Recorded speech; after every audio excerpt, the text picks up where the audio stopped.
বনের সুন্দর একটা মাঠ। খরগোশ মনের সুখে লাফাচ্ছে। হঠাৎ সে দেখতে পেল একটা ব্যাঙ নদীর পাড়ে বসে ধীরে ধীরে গ্যাঙ্গর গ্যাঙ্গর করছে। খরগোশ হা করে হেসে, আরে ব্যাঙ মামা, তোমার এই কুৎসিত শরীর নিয়ে এত আস্তে আস্তে লাফাও কেন? আমার মতো একটু জুড়ে দৌড়াতে পারো না? শুধু সারাদিন এক জায়গায় বসে প্যাক প্যাক করো। খরগোশ ভাই, অহংকার করা ভালো নয়। তুমি জুড়ে দৌড়াতে পারো ঠিকই, কিন্তু বুদ্ধি ছাড়া গতি দিয়ে সব জয় করা যায় না। কি আমার সাথে বুদ্ধির কথা বলো? এতই যদি ক্ষমতা, তবে এসো কাল সকালে ওই পাহাড়ের চূড়া পর্যন্ত একটা দৌড় প্রতিযোগিতা হয়ে যাক, দেখি কে জিতে। ঠিক আছে খরগোশ ভাই, কাল সকালে দেখা হবে।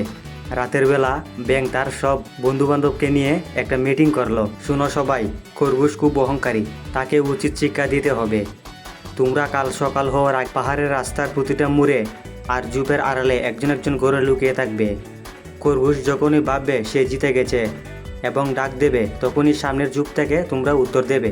পরের দিন সকাল প্রতিযোগিতা শুরু হলো। খরগোশ এক লাফে অনেক দূরে চলে গেল। কিছু দূর গিয়ে সে পেছনে তাকিয়ে ব্যাঙকে দেখতে পেল না।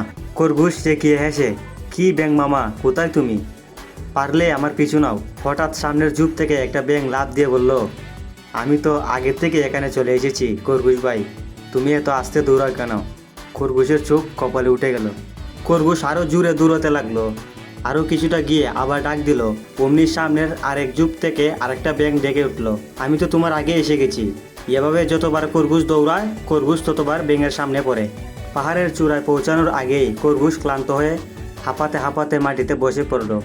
তার পা আর চলছিল না।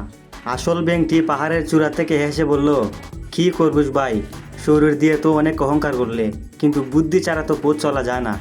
এবার বুঝলে তো? খরগোশ লজ্জিত হয়ে মাথা নিচু করলো। আমার ভুল হয়ে গেছে ব্যাঙ মামা, আমি আর কখনো নিজের গতি নিয়ে অহংকার করব না।